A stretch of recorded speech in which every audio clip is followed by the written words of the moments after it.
Por que você continua correndo atrás de migalhas quando poderia estar caçando presas maiores? Por que aceita uma vida de gato quando sua alma ruge como um leão? Bob Proctor deixou uma provocação que corta fundo. Um gato que sonha em se tornar um leão precisa perder o apetite por ratos. Essa frase não é apenas uma metáfora bonita, é um diagnóstico cirúrgico da sua condição atual. Você diz que quer grandeza, mas ainda se alimenta de pequenez. Ainda busca validação em lugares rasos. Ainda aceita migalhas emocionais. Ainda vibra na frequência da escassez enquanto sonha com abundância. Neville Goddard ensinava que é impossível viver uma nova realidade continuando a vibrar na frequência da antiga. Nos próximos 25 minutos, você vai descobrir por que soltar o apetite pelo pequeno não é apenas recomendável, mas urgente. E como essa transformação pode reorganizar sua realidade de forma que você nem imagina. Vamos começar com uma verdade que ninguém quer ouvir. Você está pagando um preço altíssimo por aceitar menos do que merece. E esse preço não aparece na sua conta bancária. Ele aparece na sua energia, na sua postura, na forma como você ocupa espaço no mundo. Quando você se contenta com migalhas, não está apenas perdendo oportunidades maiores. Está treinando sua mente subconsciente para reconhecer migalhas como seu padrão natural de merecimento. Pense comigo. Quantas vezes você já disse, pelo menos eu tenho isso, quando na verdade queria muito mais? Quantas vezes aceitou um relacionamento morno para não ficar sozinho? Quantas vezes ficou num trabalho que não te desafia para manter a segurança? Essas escolhas parecem práticas, mas cada uma delas é uma mensagem que você envia para o universo sobre quem você é e o que aceita. O problema não é querer segurança ou estabilidade. O problema é quando essa busca por segurança vira uma prisão dourada que impede sua expansão. Você desenvolve o que eu chamo de síndrome do gato satisfeito. Aquela sensação de que um ratinho já é suficiente para hoje, que não precisa sonhar com a selva porque a gaiola é confortável. Bob Proctor sempre dizia que a maioria das pessoas vive muito abaixo do seu potencial não por falta de capacidade, mas por falta de identidade expandida. Você se identifica com a versão pequena de si mesmo porque é a versão que conhece, a versão que sabe sobreviver. Mas sobrevivência e prosperidade operam em campos energéticos completamente diferentes. A autoimagem ferida se acostuma com pouco porque pouco é previsível. Pouco não exige que você se reinvente. Pouco não ameaça sua zona de conforto. Mas aqui está o paradoxo cruel. Quanto mais você aceita pouco, mais você treina sua mente para enxergar pouco como suficiente. Seu cérebro, que é uma máquina de eficiência, começa a filtrar oportunidades maiores porque elas não se encaixam no padrão de suficiente que você estabeleceu. Isso acontece em todos os níveis da vida. Financeiramente, você para de procurar oportunidades maiores porque já tem o suficiente para viver. Emocionalmente, você para de exigir profundidade nos relacionamentos porque já tem alguém para não se sentir sozinho. Espiritualmente, você para de buscar propósito porque já tem uma rotina que funciona. O custo invisível é a atrofia da sua capacidade de sonhar grande. Você literalmente perde a musculatura mental necessária para conceber e sustentar visões grandiosas. Seus sonhos começam a se adequar ao tamanho da sua gaiola atual, e não ao tamanho da selva que você poderia habitar. Neville Goddard ensinava que a imaginação é o poder criativo de Deus operando através de nós. Mas uma imaginação alimentada por migalhas só consegue criar mais migalhas. Quando você treina sua mente para se satisfazer com pouco, você está literalmente reprogramando seu poder criativo para manifestar mediocridade. A verdade é que propósito e grandeza não convivem com vícios de escassez. Você não pode servir a dois senhores. Ou você alimenta a identidade expansiva, ou você alimenta a identidade limitada. Cada escolha que você faz durante o dia é um voto para uma dessas identidades. E a identidade que recebe mais votos é a que governa sua vida. Agora eu quero que você entenda algo que a maioria das pessoas não percebe. O apetite por ratos não é sobre comida, é sobre vícios emocionais. São os padrões de pensamento, os relacionamentos tóxicos que você mantém, as histórias antigas que você insiste em reviver, os hábitos que você repete no piloto automático. Esses são os seus ratos.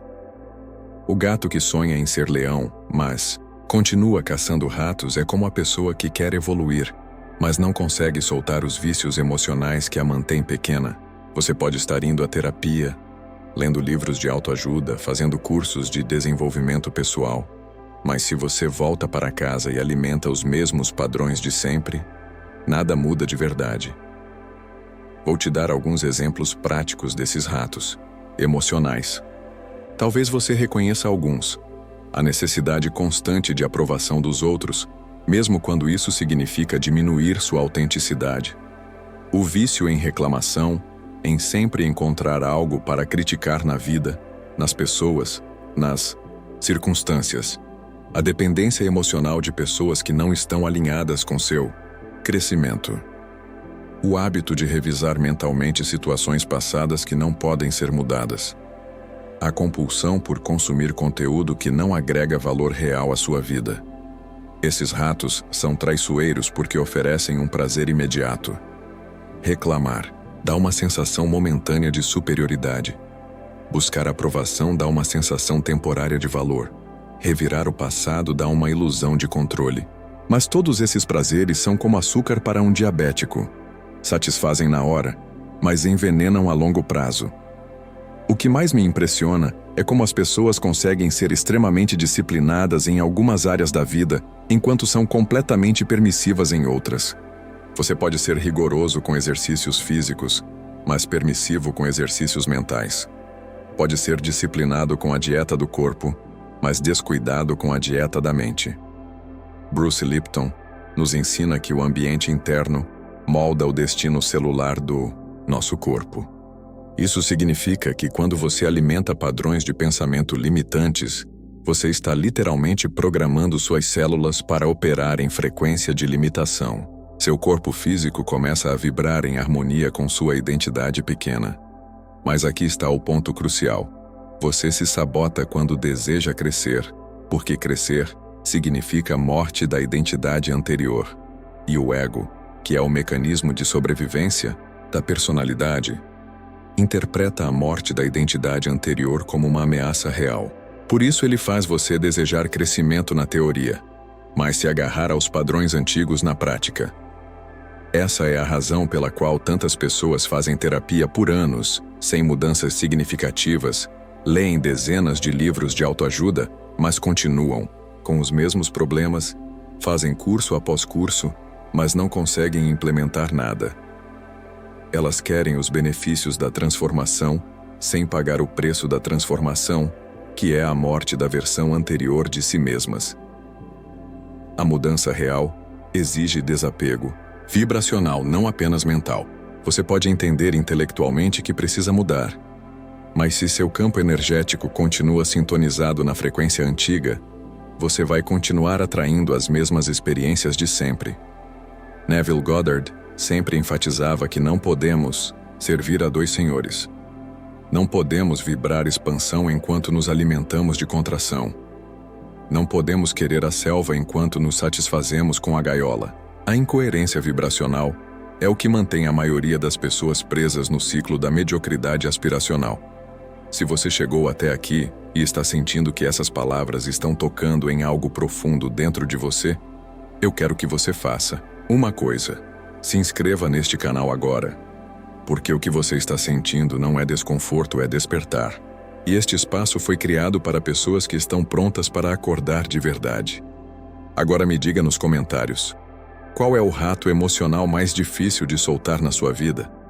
Pode ser um padrão de pensamento, um tipo de relacionamento, um hábito que você sabe que não te serve mais. Compartilhe com a gente, porque sua coragem de ser vulnerável pode ser exatamente o que alguém precisa ouvir para dar o primeiro passo. Agora vamos ao que interessa. Como fazer essa transformação de forma prática? Porque não adianta entender o conceito se você não souber aplicar. A primeira coisa que você precisa entender é que reeducar desejos não é sobre reprimir ou negar, é sobre redirecionar sua energia para alvos mais altos. Imagine que você tem uma quantidade fixa de energia vital disponível por dia. Cada vez que você gasta essa energia com ratos, preocupações pequenas, dramas desnecessários, conversas vazias, consumo de conteúdo irrelevante, você está diminuindo a energia disponível para caçar presas maiores. O leão não tem energia infinita. Ele escolhe cuidadosamente onde investir sua força porque sabe que a caça grande exige tudo o que ele tem. A técnica que vou ensinar tem 4 etapas: observação, catalogação, substituição e ancoragem. Vamos começar pela observação. Durante uma semana inteira, você vai observar onde sua atenção vai automaticamente. Não julgue, apenas observe. Quantas vezes por dia você checa redes sociais sem necessidade? Quantas vezes se envolve em conversas que não agregam nada? Quantas vezes sua mente vai para preocupações que você não pode controlar? A observação sem julgamento é crucial porque a maioria das pessoas vive no piloto automático. Elas nem sabem que estão caçando ratos porque nunca pararam para observar seus próprios padrões. Você precisa desenvolver o que eu chamo de consciência do gato, a capacidade de se ver caçando ratos em tempo real. A segunda etapa é a catalogação. Você vai fazer uma lista física, no papel, de todas as atividades, pessoas, pensamentos e hábitos que descobriu que não representam o leão que você quer ser. Seja brutalmente honesto. Coloque nessa lista aquele relacionamento que você mantém só por medo da solidão. Aquele trabalho que você odeia, mas não larga por segurança. Aquela forma de pensar sobre dinheiro que você herdou da família. Aquele padrão de procrastinação que você alimenta todos os dias. Ao lado de cada item da lista, você vai escrever que tipo de energia esse item consome. Energia mental, emocional, física ou espiritual. Você vai descobrir que os ratos não são apenas perda de tempo, são vampiros energéticos que sugam sua vitalidade dos 4 níveis. A terceira etapa é a substituição. Para cada rato que você identificou, você vai criar uma atividade de leão correspondente. Se você tem o hábito de ficar rolando o feed do Instagram sem propósito, você pode substituir por 10 minutos de leitura de algo que realmente contribua para seus objetivos. Se você tem o padrão de reclamar sobre o trabalho, pode substituir por 10 minutos planejando como sair dessa situação. A chave da substituição é entender que você não pode simplesmente parar de fazer algo sem colocar outra coisa no lugar. A natureza não tolera vácuo. Se você tenta apenas parar de caçar ratos sem oferecer uma alternativa, sua mente vai voltar para os ratos porque é o padrão conhecido. A quarta etapa é a ancoragem. Você precisa criar rituais que reforcem sua nova identidade de leão. Pode ser uma meditação matinal onde você visualiza seu dia operando a partir da energia do leão.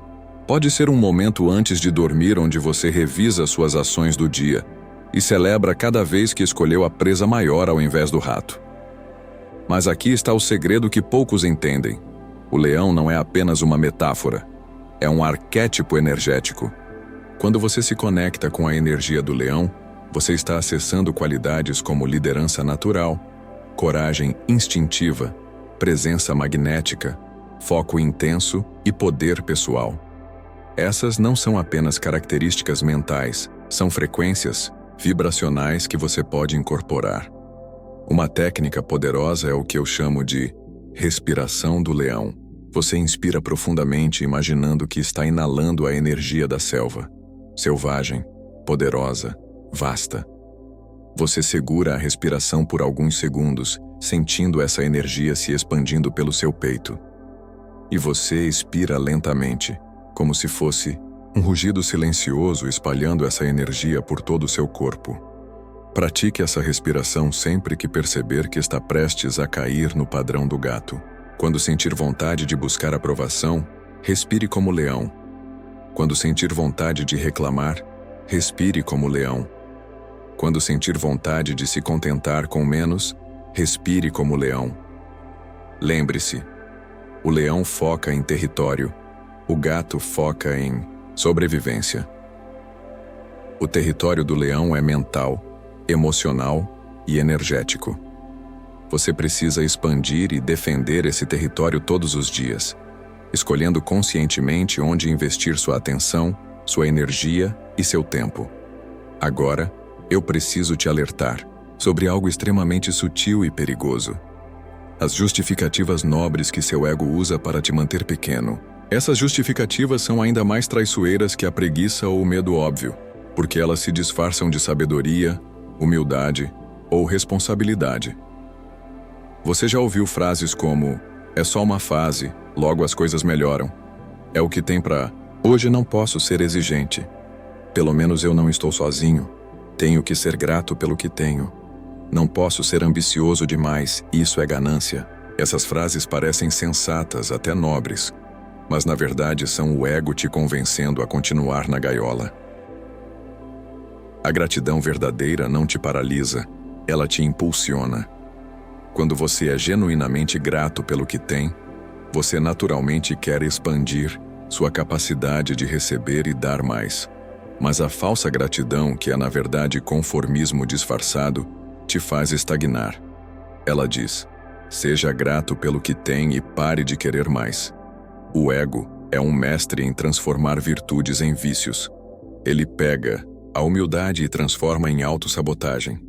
Pega a paciência e transforma em procrastinação. Pega a gratidão e transforma em conformismo. Pega a responsabilidade e transforma em prisão. Vou te dar um exemplo prático. Quantas pessoas você conhece que ficam em relacionamentos mortos dizendo: tenho que ser grato por ter alguém? Quantas ficam em trabalhos que odeiam dizendo: tenho que ser grato por ter emprego? Quantas vivem em cidades que não as inspiram dizendo: tenho que ser grato por ter onde morar? Essa não é gratidão, é medo disfarçado de virtude.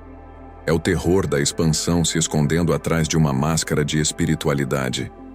Bob Proctor ensinava que tudo o que você aceita abaixo do que realmente deseja vira um padrão energético.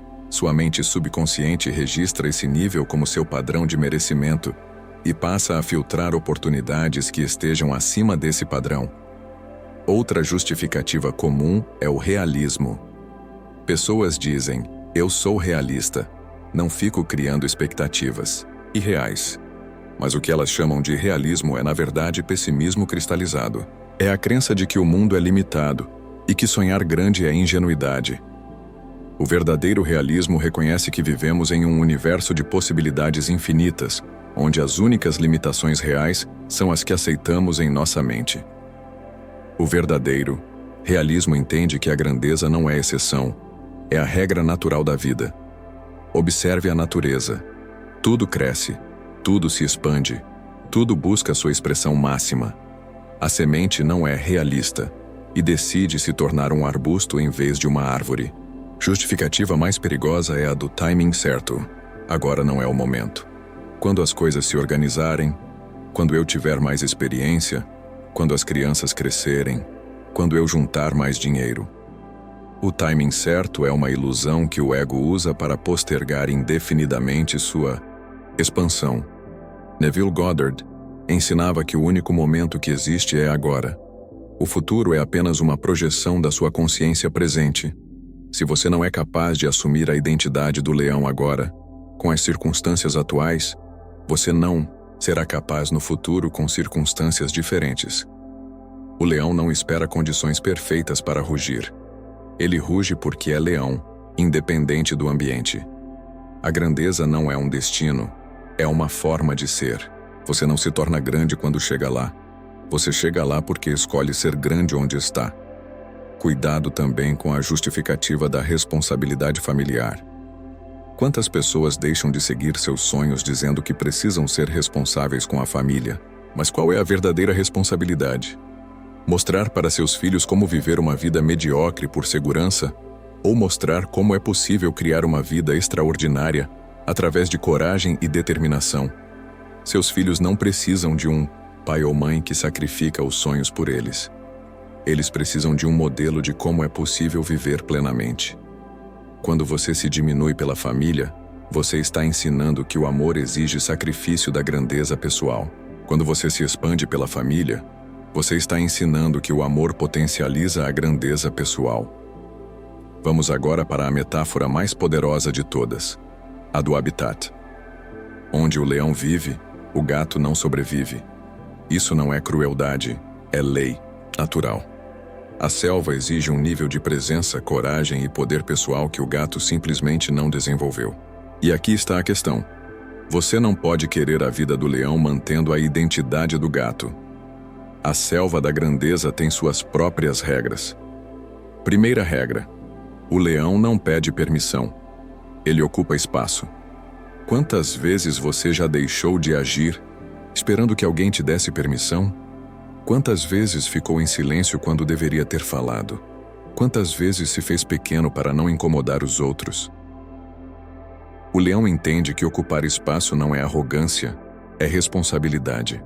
Quando você se faz pequeno, você não está sendo humilde, você está sendo covarde. Você está privando o mundo da sua contribuição única. Você está traindo seu propósito. Segunda regra da selva: o leão não negocia com a mediocridade. Ele não aceita relacionamentos medíocres, trabalhos medíocres, padrões medíocres. Isso não significa que ele é arrogante ou exigente demais. Significa que ele entende que aceitar mediocridade é traição da sua essência. Terceira regra: o leão não explica sua grandeza.